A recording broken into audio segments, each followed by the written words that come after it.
I'm Scott. And I'm Melissa. And we are the Sunshine Travelers. Our passion is travel and sharing our experiences with those who enjoy it as much as we do, or those that want to learn more about travel, or even those that just want to live vicariously through our travel stories. No matter where you fall along that journey, get ready to hear firsthand experiences as we visit some of the most interesting and amazing places on Earth. In this episode, we are going to tackle the tough issue of what to pack when traveling. Have you ever seen those people that show up to the airport with 3 suitcases for a week-long trip? We see it all the time and want to help you avoid some common pitfalls when packing for a trip. So hold off on packing your bag and let us share some of our tips that we have learned over the years that might help you.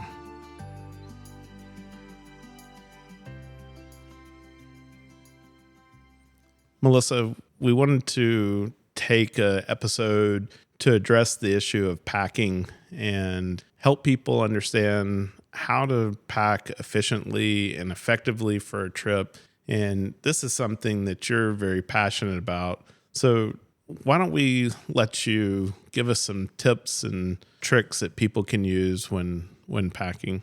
Yeah, that sounds great. So 2 thoughts that I have before we get into our list. Number one, you have a list. I do have a list. All right. I don't really actually like to pack. I feel like I procrastinate packing really badly. Don't you? Yeah, I've got to be at the airport in less than 12 hours and I haven't packed yet. But you usually can just pack super quick. But I get really, anxious that I'm going to forget stuff. I mean, I usually don't. And I usually do really, really well. But once I'm on the trip, I'm so glad I just don't have all the extra stuff. And, it's just nice to have just that simple amount of things with me. Yeah. And, you've really done very well, I would say, recently on our trips around packing. And I think a couple of times your bag might have actually been a little bit lighter than mine. Yes, I think so too. And I think I just got tired of having heavy bags and just so much stuff. And then thinking, well, I didn't use these 5 things or 10 things, whatever. It's just, or I didn't even wear these pair of shoes or I only wore them once.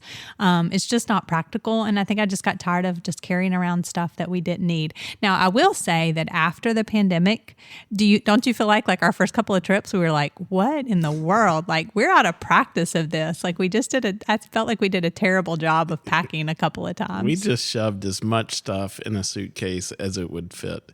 And I remember going on a couple of trips where we didn't even use half of the stuff that we took with us. Yeah, and I really find that if you're just not super intentional. So, but you're right. I am passionate about this because we do see the people, and I always comment, "Oh, they have so much stuff." And we've been in situations, and we'll talk about a couple of them, but we've just been in situations where it would have been like, "Oh, I'm glad I don't have," or "I'm glad I'm able to carry." This stuff. So we'll talk about those in a second. So are you ready to get into the list? Yeah, and before we do, let me just talk about, and if you go back to the episode where we took our long trip, summer trip through Europe, just remind you that we took a backpack on that trip, right? And so the things that we're telling you are things that we've learned, the things that we have used, and we hope that you'll find value in them as well. All right, so I have condensed this down to keep it organized to 10 essential packing tips for smooth traveling. So, you ready? All right, let's go quick though. We need a shorter episode. All right, number 1, limit the number and size of bags that you carry while traveling. We limit ourselves to 2 each, regardless of whether we're checking bags or not. Because even if you're checking bags, you've got to haul those bags around to other places, in cars, in taxis, in ferries, in transportation. So this just allows you for easier mobility, especially when transferring between those different modes of transportation. It also helps avoid baggage fees on flights. So that trip to Europe, we had our main overseas flight, but then we had several other ones. And we've done that quite a few times. And so if you're flying not your airline that you have your status on to get your free bags or whatever, they charge, and they are hefty fees, like 60 to 75 euros for a bag. So you just want to keep that in mind. And we also recently learned that the carry-on size restrictions vary between the US and in Europe, but also across the world. So just be mindful of specific requirements for each airline and just double check with those and make sure that what you're planning on carry on, they're going to let you carry on to avoid some of those fees. Better yet, I have a suggestion here, is if you're going to carry a bag onto an airplane, buy yourself an international carry-on. And that should be the only bag that you carry on to an airplane. I get so tired of seeing people bringing full-size suitcases and trying to shove them into the overhead bins. They're not going to fit. And all it does is it delays the flight because they got to try to find a way to, now take those and go check them underneath the plane. So don't be that person. And that really is a good tip. I would also say make sure that you can lift that bag above your head and put it into that overhead compartment. Because if you're close to that 50-pound limit and you can't by yourself lift that up, people usually help each other, but you're not guaranteed, and you don't want that thing falling on you and other people. Well, and I know you've had that happen. So more importantly, not only lifting, but being able to control it on the way down. Because when you bang somebody in the head, they don't appreciate it. Yes. So Scott, that's a really great tip. And so what we would recommend to you is that your two bags be this. So that international carry-on that Scott's talking about, let it be a rolling suitcase and then take a backpack. So you can carry that backpack on your bag, but you can roll it on that suitcase if you need to, but then you can pick it up and carry it. And so then when we took our trip to Europe, we took that one bag, and then I took a small purse as well. And it just made it so much easier getting on and off trains and ferries. And of course, it was cheaper. So one time on a trip in Greece, actually in Athens, there was an elevator at the hotel, except for it didn't go all the way to the top floor. And guess where we were? On the top floor. So the very last flight, you had to take that flight of stairs. And so whatever you had with you, you had to carry. And so you just don't know. If you're going to London, you're navigating the Heathrow Express or the Tube, you're going through the airport, you'll definitely thank us. And so I've never said, oh, I didn't pack enough stuff. If I've overpacked, I've always regretted it. I wish I didn't bring XYZ. Can I offer a pro tip for the backpack? Yes. So find a backpack that's made to, it'll have a little strap across the back of it that slides down over the handle of your wheeled suitcase. And then that way you don't have to worry about that bag constantly falling off and knocking your suitcase over and stuff like that. Find one that's made to slide down over that handle on your suitcase. Yes, that's a great idea. That's a really great tip. All right, number 2. Comfortable shoes are essential for travel, and we recommend that you choose one that can serve dual purposes. And wear your heaviest shoes when traveling to help save space and the weight in your bags. So if you're going to a beach destination, choose sandals that can be worn both to the beach and for casual outings. I personally like my thong Birkenstocks because they're comfortable for walking. They can go to the beach, they can go to the pool. It doesn't hurt them if they get wet, but they can be dressed up for dinner. And additionally, I like to carry a pair of sneakers or tennis shoes that are suitable for working out, for walking, for hiking. And please don't travel with new shoes because if they rub blisters and they don't work out, yikes. Yeah. You're going to be miserable. So this way you can just minimize the number of shoes that you need to bring. And so, Scott, do you remember that I only took 2 pairs of shoes when we took that 6-week trip to Europe? I do remember that you left the house with 2 pairs of shoes. I also remember that along the way you picked up several pairs of shoes as well. Yes. So I don't know. You can't pass up handmade sandals in Greece, and the price of Birkenstocks there for sure. On to number 3. When packing your carry-on bag, prioritize the items that you use daily or would need in case your check bag, if you check one, gets lost. So I've just recently learned that the backpack is the most practical choice. It allows you to be hands-free. It provides you convenient access to all your essentials.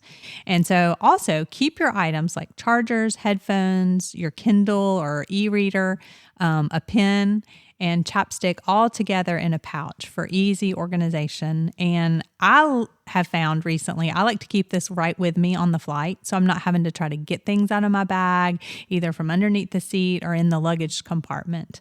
And it's very small, so it fits in the seat back. But it just makes it super convenient. And then pack essential toiletries or non-replaceable items, such as prescription drugs, supplements, that type of thing. A change of clothes and a bathing suit if you're headed to a beach or pool destination. And if you're bringing a laptop, make sure that backpack has a laptop sleeve as well. Number 4, even if you are planning to check your bag, pack your toiletries as if they will be in a carry-on. Follow the 3.4 ounce, 100 milliliter limit for liquids that you have the limit for if you're going to carry them on. Packing smaller containers or purchasing travel size products saves weight and space. And keep all your toiletries together and organized in some kind of zip up toiletry kit that has separate compartments or bags that you can put in them. I have one from Ella Bean that I've had probably for 20 years, and it is fantastic. So invest in something that you can just use and keep everything together. I group items like makeup and face products in different pouches within the kit. And then be sure to put or have a way to put your liquids in a quart-size Ziploc bag or a clear reusable pouch for airport security, because some airports are stricter than others, and you never know. So I've known people before that just insist that they have to have their full-sized shampoos, conditioners, etc. when traveling. What would you say to that?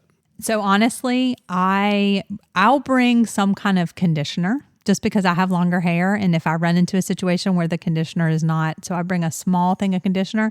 But honestly, most hotels they're going to provide those essentials, and I don't usually bring those things with me. Yeah, and I think that's a lot of room inside of a suitcase when you start putting full-size bottles of shampoo and conditioner, not to mention a lot of weight. Absolutely. And so that's why I just carry the small ones, because if you do have something that leaks out or something like that too, then you've got a bigger mess and you've wasted a bunch of stuff. So I just always, it doesn't matter if I go somewhere in the car for a night or two. I just don't take full size stuff. I just kind of have a routine and a system. And I think that's the other thing about traveling like this is you kind of get into, here's what I take when I'm traveling. And that's kind of what we're trying to help with too. So I think that's our challenge to you. If you're one of the people that feel like you have to carry a full-size shampoo, conditioner, etc. with you, try one of these tips for a trip and see if you could actually get away with it. You know, one thing to remember is, especially when you're traveling, you're in places where nobody knows you. Now I know there's cameras and you want to take selfies and all those things. But really, don't worry so much about the fashion show and stuff like that. Enjoy the destination of where you're going. Well, but I would say I still take everything that I use every day and like to use. I just don't bring the huge bottles of it. I put it into little smaller bottles, and I still bring all the facial products that I use, all the makeup that I use. And we'll talk about clothes in a minute. I mean, I bring things that I actually want to wear and bring plenty of them. So what's next on your list? All right, number 5. So for women, consider a small purse or crossbody for personal items. And also keep in mind that this should fit in your main carry-on bag. So if you're going to have your 2 bags, the backpack and a roll-on carry-on bag, so just make sure it would fit in the very top of that backpack. So it's something small, like a crossbody is usually what I use. And this just makes it super convenient to access things like your phone. We always use the digital tickets on our phone, a credit card, your passport when you're going through the airport. So again, just make sure that fits at the very top of that carry-on, because the airlines will say you can't have, more bags than that. And I have had that happen if I haven't been, mindful of sticking it in there real quick.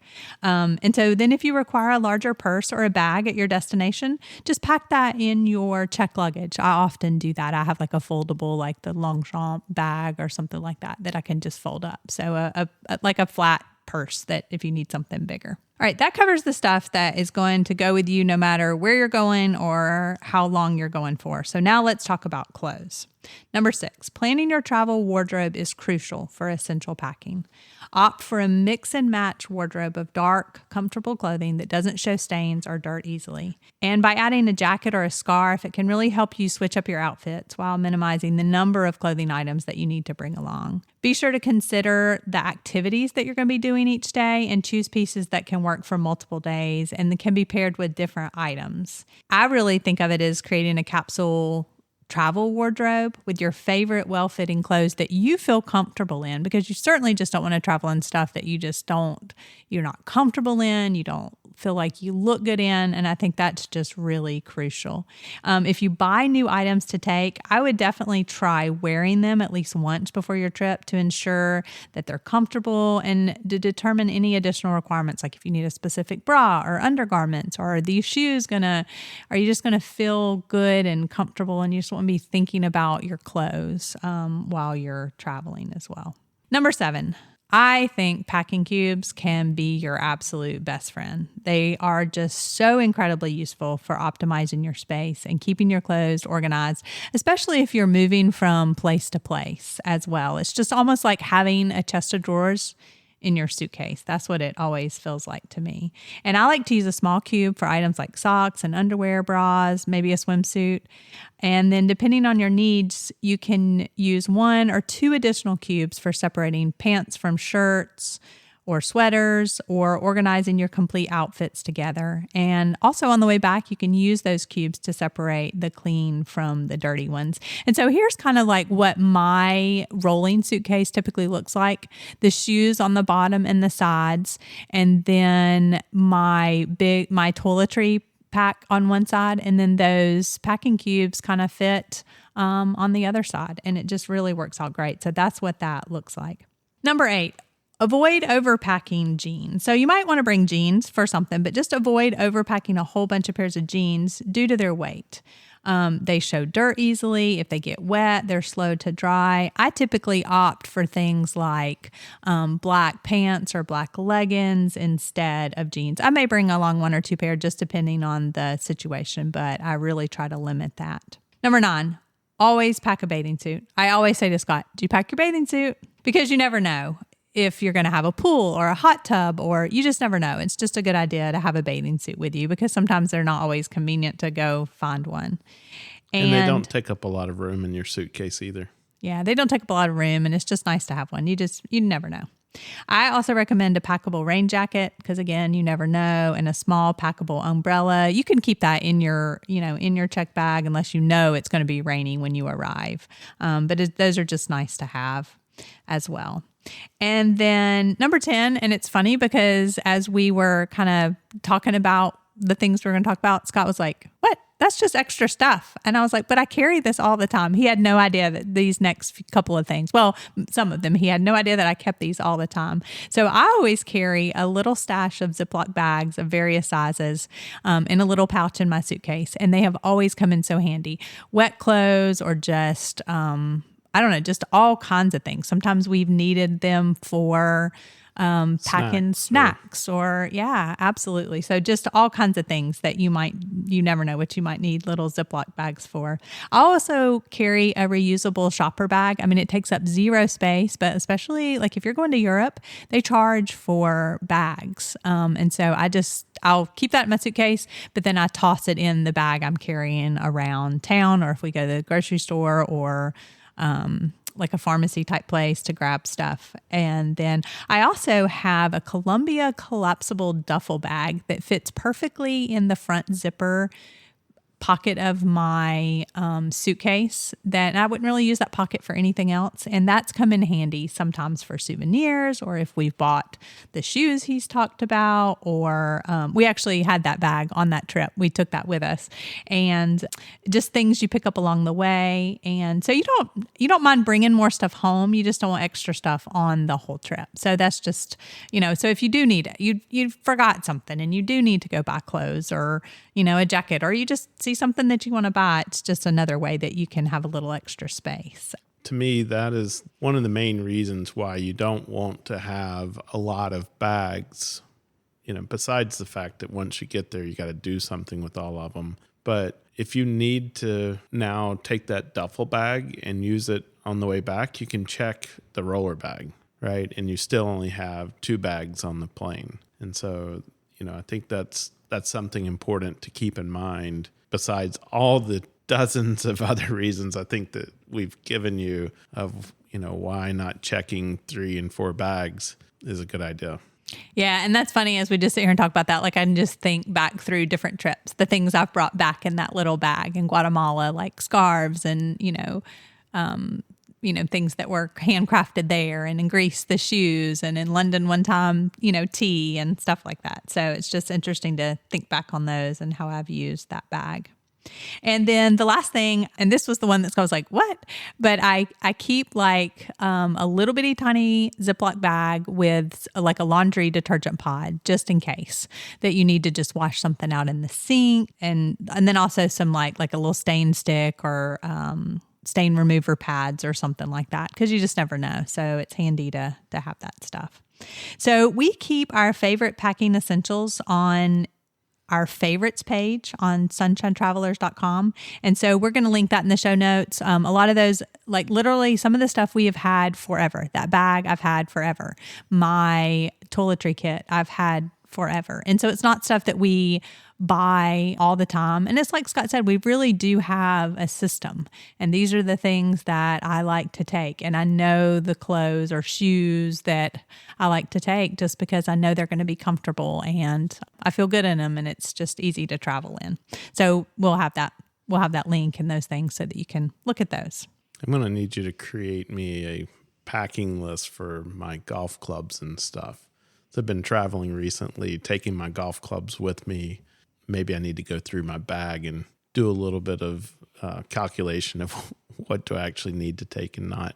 Yeah, that's a good point. Now, we will point out you have to check those golf clubs. But that's a unique destination thing. And you may find that, like, for example, so we should add probably then, like when we went to the Galapagos, we have, extra camera gear and video gear and stuff like that. So it really just depends. But like, I would say these are the essentials that if we're not taking golf clubs or we're not taking camera gear or podcast equipment like we did on another trip, these are the things that I would say that we always take. And especially if we're going to want to, pack light as well.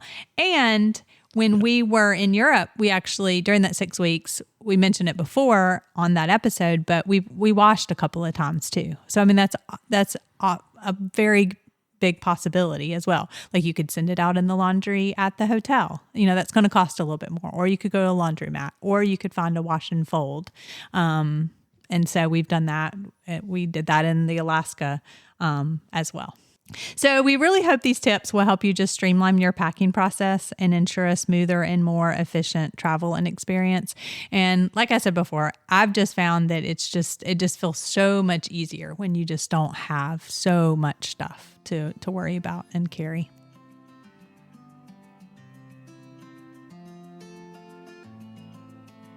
Well, all this talk about packing reminds me that I need to go and pack for my trip to Wisconsin tomorrow. And then back to Orlando for the weekend, and that's 2 different kinds of weather that I'll need to prepare for. Thanks to these tips, I'll be conscious of what I'm packing to help lighten the load. We hope you enjoyed this episode and will find some inspiration for your next trip. Most importantly, follow our podcast, leave us a review, and share it with your friends to help them catch the travel bug. You never know, they may become your greatest travel companion.